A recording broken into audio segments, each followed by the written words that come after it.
But first, the Obama campaign, with much ceremony, has now announced what they consider to be their closing argument. This is not a joke. You might think it is. They have a 2-minute ad. It is airing on TV in New Hampshire, Virginia, Florida, Ohio, Iowa, Nevada, and Colorado.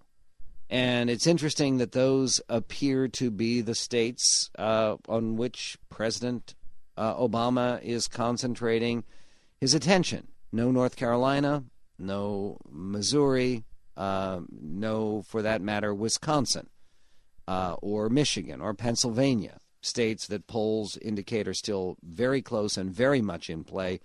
But President Obama concentrating on the states I just mentioned, with an ad that features the president looking directly at the camera, sitting there in his very neat, crisp jacket and tie, and saying this.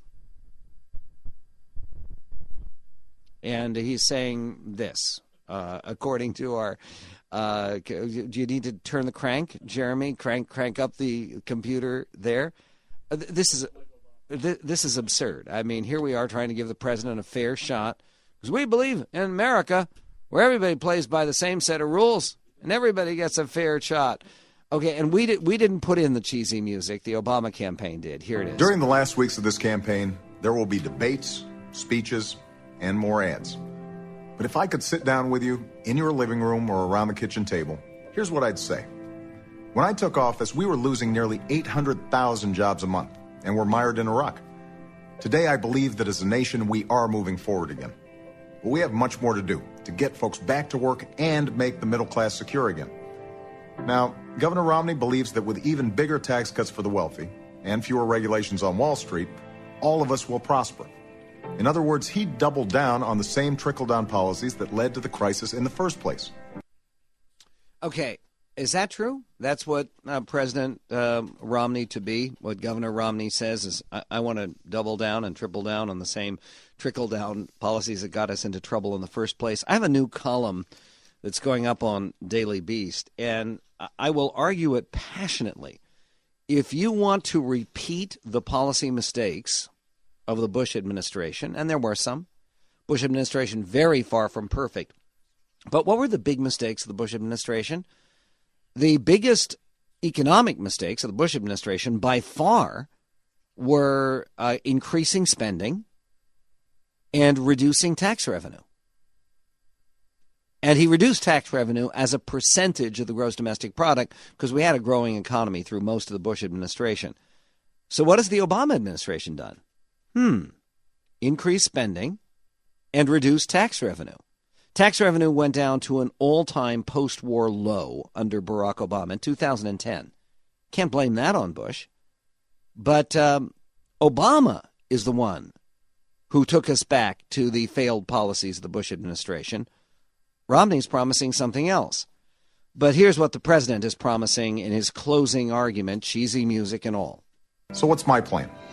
First, we create 1 million new manufacturing jobs and help businesses double their exports. Good idea. Give tax breaks to companies that invest in America, not that ship jobs overseas.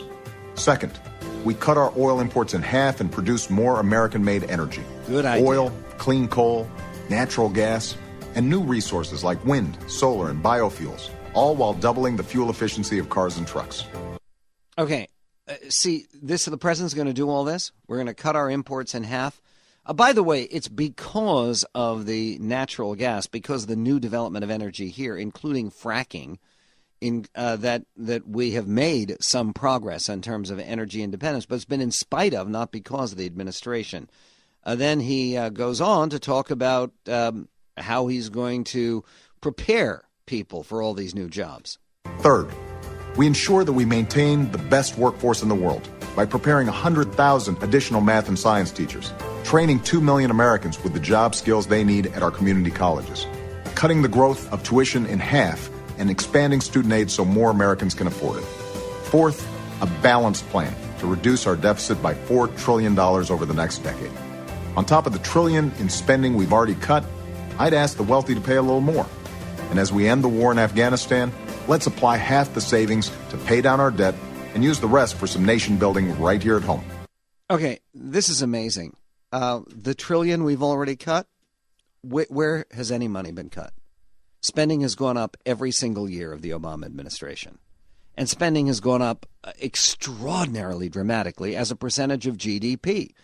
This is all unprecedented. And the idea that we've cut spending, the president is actually talking in his closing arguments on top of the trillion we've already cut. Yeah, he really had to fight for those budget cuts. Is he talking about the sequestration, the fiscal cliff that we're supposed to fall off? Those are the two words that President Obama doesn't want you to even hear. So I'm going to say it again. Fiscal cliff, right? We are facing not happy days are here again. We're facing being pushed back into a recession. And the president is doing absolutely nothing about it except telling grotesque fairy tales and lies.